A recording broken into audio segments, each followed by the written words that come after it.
Para ahondar en este tema con nosotros ya vía telemática el doctor Íñigo Salvador Crespo, Procurador General del Estado.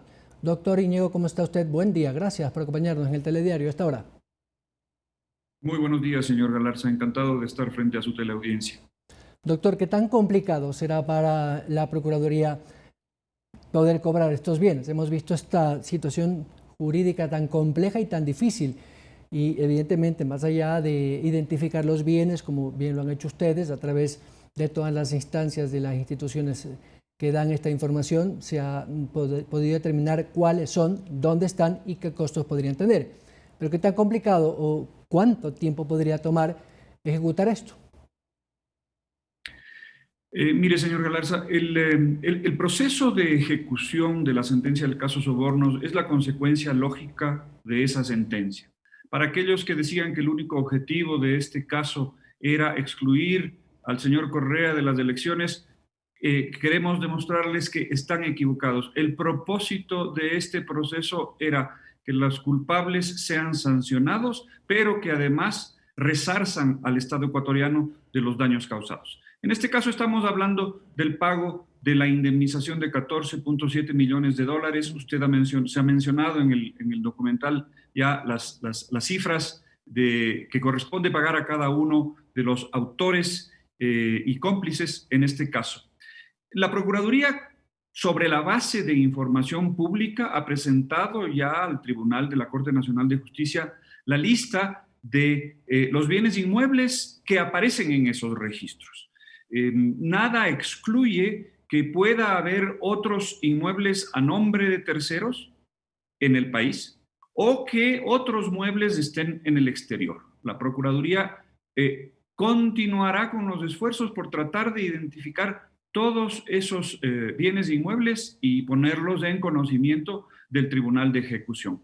Aparte de eso, la Procuraduría, debido fundamentalmente al tema del sigilo bancario, no ha podido tener acceso a información relativa a los activos financieros de estas personas. Por eso hemos pedido al Tribunal de Ejecución que oficie a las diferentes superintendencias, bancos, compañías, Economía Popular y Solidaria y al Servicio Nacional de Derechos Intelectuales para que informen sobre la existencia de activos a nombre de esas personas.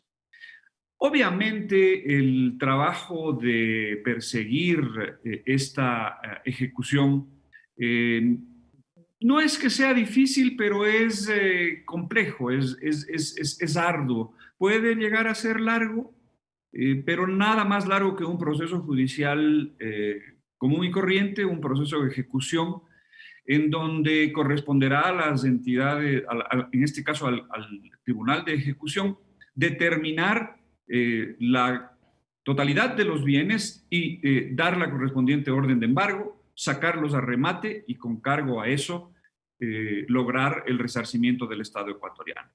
Pero la Procuraduría justamente está para eso, para trabajar con tesón, con perseverancia y lograr justamente que el Estado ecuatoriano sea beneficiado con el resarcimiento de estos daños que ha sufrido. Doctor, usted como conocedor del derecho y un experto en la materia, los tiempos procesales mientras se toma esto y el tribunal ordena el secuestro y embargo de bienes y estos entran a la etapa de remate y todo lo que significa eso, ¿cuánto tiempo cree usted más o menos que puede durar esto? Me es difícil hacer un cálculo, llevará varios meses, no sabría decirle. Yo quisiera creer que entre 4 y 6 meses, no más allá de eso. Por el número de bienes y por el número de sentenciados. Sí, quizás por la complejidad del caso estamos hablando de 20 personas, estamos hablando de al menos un inmueble, cuando no 2 o 3 por cada persona. Lo importante es que el tribunal llegue a la convicción de que debe ordenar el embargo de esos bienes.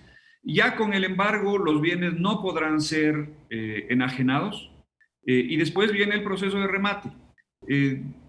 Lo que decía yo, 4 o 6 meses hasta que estemos en esa etapa de remate. Luego habrá que ir viendo uno por uno los correspondientes inmuebles e ir viendo cómo estos salen a remate y son justamente rematados para, con cargo al producto de esos remates, hacer el pago que corresponde a cada uno de los sentenciados, sin perjuicio de que en el ínterin o en estos próximos días apenas reciban la notificación, la providencia del Tribunal de Ejecución, algunos de ellos procedan a hacer el pago de lo que les corresponde o procedan a llegar a un acuerdo de pagos razonable que le permita al Estado hacerse cobro de esos daños causados. Doctor, ustedes han creado en la Procuraduría una unidad especial para este tema, precisamente, y están estudiando todos los casos similares a estos, que tienen que ver con corrupción y resarcimiento de los perjuicios y daños al Estado, Petroecuador, Odebrecht, etcétera, etcétera. Creo que suman alrededor casi de 100 millones de dólares, usted me corrige si me equivoco. ¿Es tan complejo la situación como para que podamos tener unidades especializadas a fin de resarcir estos daños al Estado? Mire, lo que ocurrió es lo siguiente. A lo largo de estos 2 años que yo estoy a la cabeza de la Procuraduría General del Estado, la cifra que hemos manejado es de por encima de los 100.000 casos judiciales que la Dirección Nacional de Patrocinio de la Procuraduría General del Estado maneja permanentemente. Eso obviamente hace que en ese cúmulo gigantesco de casos, estos casos que son importantes, porque la verdad es que hay un clamor de la ciudadanía en el sentido de que está bien, se les sanciona, se les condena a estas personas que cometen delitos contra el erario público, pero ¿y después cómo se recupera el dinero? Entonces yo decidí crear en la Procuraduría General del Estado una unidad de recuperación de activos que se dedique concretamente a estos 10 o 12 casos emblemáticos en donde de por medio hay grandes sumas de dinero relacionadas con los grandes casos de corrupción, de modo que no se diluyan en el marasmo de esos 100.000 casos que la Procuraduría tiene que llevar adelante. Es una unidad pequeña, con personal de la propia Procuraduría General del Estado, abogados especializados en este tema de ejecución. El propósito entonces es evitar que estos casos emblemáticos caigan en el, digamos, en la calma chicha de todos los otros demás casos que básicamente por su volumen demoran más tiempo, ¿no? Entonces ese es el propósito y ya vemos como en este caso estamos iniciando con muy buenos auspicios una petición sólida al Tribunal de Ejecución que esperamos sea atendida inmediatamente y podamos dar paso no solamente a la recuperación de los activos, sino también a las medidas simbólicas de resarcimiento del daño material, entre las cuales están las que han sido citadas, que son la placa en el Palacio de Carondelet, las disculpas públicas en la Plaza de la Independencia, la publicación de la sentencia en 3 periódicos de amplia difusión y los cursos de ética laica que deberán cumplir los sentenciados.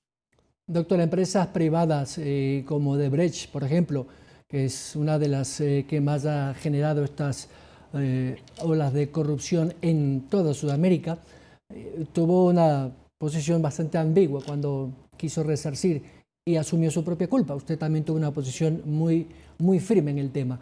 Pero, sin embargo, hay todavía algunas otras empresas que podrían seguir contratando con el Estado, pese a que, no directamente, a través de terceros, como se acostumbra sobre todo en la industria de la construcción, en obra pública me refiero.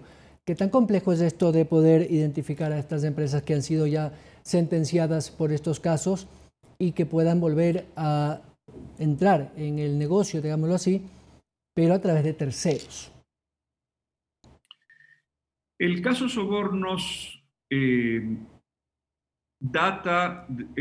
refiere exclusivamente a los años 2012 a 2016. La gran mayoría de hechos juzgados en el caso Sobornos son anteriores al año 2014, es decir, el grueso de eventos juzgados y sancionados en el caso Sobornos ocurren entre 2012 y 2014. El año 2014 es un año importante porque en agosto de ese año entra en vigor el Código Orgánico Integral Penal. en ese código, y por lo tanto a partir de esa fecha que se establece la responsabilidad penal de las personas jurídicas, es decir, de las empresas. Por lo tanto, hechos anteriores a 2014 no podrán ser nunca imputados a personas jurídicas. Solamente a partir de 2014 es que las personas jurídicas pueden ser juzgadas y encontradas responsables de hechos penales.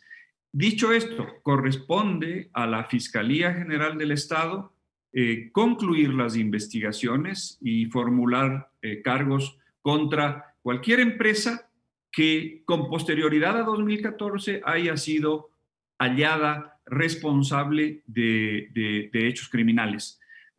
Sabemos que la Fiscalía General del Estado está trabajando en eso, concluyendo algunas importantes investigaciones. Ha iniciado unas nuevas justamente por orden del propio Tribunal del Caso Sobornos en contra de varias de las empresas relacionadas con el caso Sobornos, pero hay además otras investigaciones en curso. El momento en que la Fiscalía General del Estado formule cargos, la Procuraduría General del Estado intervendrá en el debido momento para, de ser el caso, presentar acusación particular y llegar al mismo momento en que estamos ahora, es decir, exigir el cumplimiento de esas sentencias para tratar de recuperar los activos que le hayan sido sustraídos al Estado o que sean producto del uso de dineros sustraídos al Estado. Señor Procurador General del Estado, muchas gracias. Muchas gracias a usted. El doctor Íñigo Salvador Crespo, en el Telediario, a propósito de del cobro de esta sentencia a los implicados en el caso Sobornos, dado por la justicia ecuatoriana semanas atrás. 7:37. Vamos a la pausa, regresamos con más información.